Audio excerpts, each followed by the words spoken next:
Hi, everyone. Welcome. We are just waiting for all of you to filter in. Thank you so much. Welcome to roundtable number two. Please remember to remain on mute unless you're called on and to introduce yourself before you ask your first question. And please, no follow-up questions. Thank you. Rebecca, you can go ahead and take it away. Hi, Hi, I'm Rebecca. Rebecca from the Mary Sue. Hi. This the screeners made me sob just Oh, so much. thank you. Thank Uh, you. and I guess I was curious, this season was kind of structured a bit differently. So how did that kind of change your approach to Captain Burnham Mhm. and the character? I'm really Yes. tired. Did that make sense? Oh no, it absolutely. So am I. Oh my goodness! But I heard you. I know exactly what you meant. And you know what? It really did change the way we approach the season. We spoke a lot before we started shooting because of course we didn't know that it was our last season, but we knew that we wanted to make a tonal shift. Michelle Paradise was really vocal about that. She let us in on that process, and she said we really want this to be an adventure. We want this to be our Indiana Jones season. We want everybody to have fun. We're going to be dealing with some huge subject matter. Now we went even bigger with our subject matter than ever before, which is crazy when you consider the storylines of seasons 3 and 4. But even while we went bigger, we wanted to bring levity to the gravity of it all, and we wanted there to be a sense of thrill, a sense of fun, a sense of joy and adventure. So we had to approach it that way. And it's funny, I'll tell a quick little story. When we would be on set shooting and the writers would come, like usually the writers of the episode would come and be with us if they could, they would just be like, remember, it's an adventure. And so we would literally be about to shoot, the take or whatever, and we'd be like, right, an adventure, and then they'd be like, action. It became a mantra for us. Remember, it's an adventure. Okay, Greg, you can take the next one. Hi there, it's Greg Archer from MovieWeb. It's Hi. so great to experience you in this role, and thank you for what you've brought to it over the course of Mm. 5 seasons. Wow, Thank you so what a much. journey you've been on. So, Thank you. how do you feel this role has stretched you as a performer or as a human? And was there one story arc that you loved the most? Oh my goodness. I mean, stretching is what happens, you guys. If I started out as a tiny rubber band, I'm a rubber band the size of a room at this point now, right? It stretched me in every single possible way that you can be stretched. I had not experienced being the lead of a show before. I did not know what it was like to lead a sci-fi show. I certainly didn't know what it was like to lead a Trek show. I didn't know what being in the Star Trek franchise was like. I didn't know what it would be like to create such an intense character, a character that evolves in such a deep way. I I didn't know what it would be like to have such a physical component to my performance, because it was even more physical than the work that I had done on Walking Dead and the stage combat I had done before that. So it just from the very beginning, I knew that I wanted to sort of model my as crazy as this might sound, or as funny, or sort of esoteric as it might sound. I wanted to model my leadership after Christ because it was like nobody's a better leader than Jesus, and the greatest leader is the greatest servant, and that's what I wanted to do, and I did my best at it, and we all just went in there together and gave our all because we knew that it was important, and I grew in every way. I feel that I can handle so much more now, as an actor, as an artist, as a black woman, as a wife, as a mother.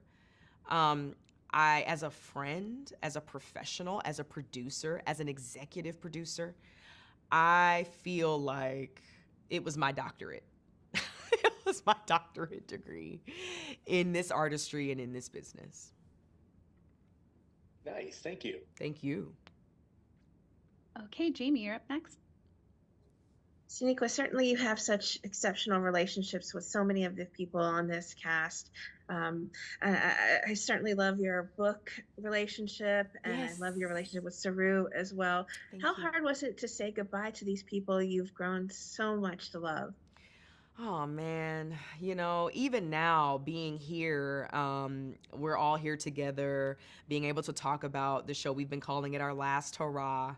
The relationships go on, right? They're lifelong at this point now, and that's obvious. And it's not even something that we have to talk about. It's totally unspoken. And so we get to see each other here and there. The doors are always open. With Trek in particular, we always have opportunities to see each other. We have opportunities to connect with each other, and also with alumni from other iterations, also with actors from the newer iterations that are sort of our children, because we're this mothership to this new Latinum age, as fans have said. So there's all these opportunities for the connections to continue growing. It was certainly sad on the day and bittersweet, and we laughed and we cried and we sang songs and danced and recited poetry and everything. Like, we were really there with each other, but thankfully it's never over, and we don't really have to say goodbye. All right, Karen, you're up next.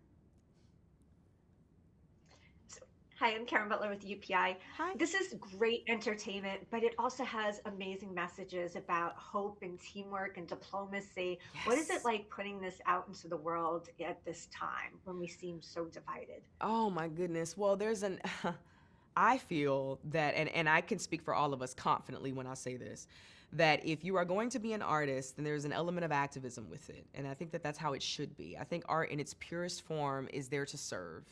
And it's there to it's there to affect positive change. It's there to sort of help people heal, help people grow, help people see themselves, see each other, and help people reach higher, right? And if that is what we can achieve as artists, then that is a dream come true. And that's what we've been given here. That's the opportunity that we've been given here. That's what Trek has done already. And that's what we were so, oh my goodness, we were so, we were in desperate need to do it too. We were in desperate need to contribute to the franchise in that same way and push that needle forward, right? And we all took it seriously. We took it equally seriously. There was no ego. We were like, this is really important. Okay, let's go.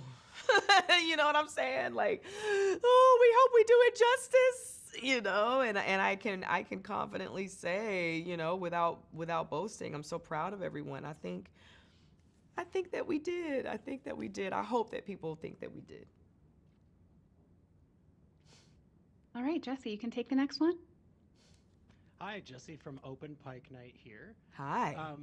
You spoke briefly about the responsibility of being a servant leader as both the captain and the first person on the call sheet. Yes. What is some advice that you would give to any actor stepping into the role of captain on a future Star Trek series? Oh my goodness. Stepping into the role of captain in a future Star Trek. Oh my goodness. I would well, they can come up with their own mantra, you know what I'm saying? They'll develop that with their own company, their own show family, but listen, the only star is the story and you're a family.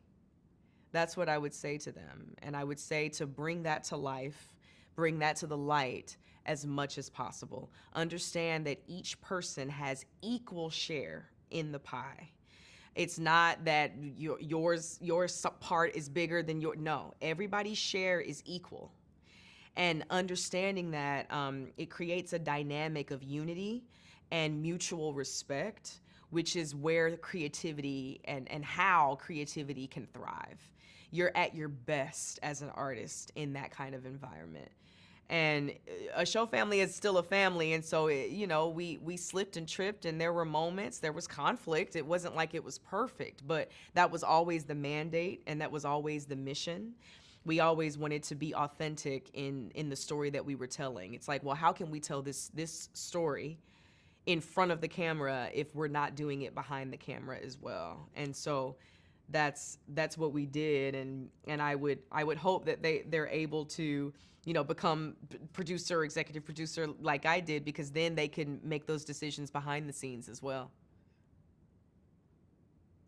Okay, all right, Suzanne, you're up next. Hi. Hi. I want to talk about the guest star for this season, Yes. Callum Keith Rennie. Can you Yes. talk about what it's like to work with him and Any interesting stories you can tell? Oh my gosh. Well, I just love Callum. I love him so much. We all loved him so much. He's such a brilliant actor, and we've been blessed with such brilliant actors coming in and giving their all, and making our story what it is, helping us be bigger and better and brighter and deeper. And I also have to give a lot of respect to Eve Harlow and Elias Tufexis, who were such a major part of our final season as well. And Pumi and Shayla, they came back as well. And we are such a family, and we talk about it all the time. You hear us talking about it all the time. And I remember, here's a funny story. We were all having dinner at the very top of the season, like, oh yeah, here we go, another season. And Callum was just looking around, and he was like, so this is for real? Like, you guys just like really love each other? Like, it's like you really do, huh? I don't know about this. It was so funny. I bust out laughing because my gosh, he was joking, and he laughed too. And I was just like, yep, welcome. And so, of course, by the end of it, we were all hugging and crying together. So beautiful. Thank you so much. Thank you. All right, and Veronica, you can take our last one. Thank you. Oh, great. The last question. Make it good, right? The pressure. Well, your character has gone through so much, and it's the final season, and I'll make this simple. It's very exciting to watch this among an audience of fans, and you're going to see the audience reaction tomorrow night. What do you hope audiences will get out of this final season and the end of your character arc? Oh my goodness. Oh, that's such a good question. I want them to get so many things. I want them to get everything that we tried to give them, and because it's such a multi-layered, complex, grand, epic season. And we pose some of the biggest questions known to life and to existence. And I just hope that people, oh my goodness, from season 5 in particular, I hope that they walk away with a renewed sense of self, with a renewed sense of purpose, with a renewed sense of hope, and with a renewed an even greater desire to look up, not just look out, but look up as well. That's my hope.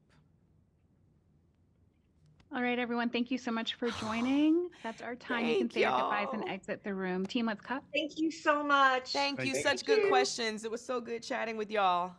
Thank you. Thank you.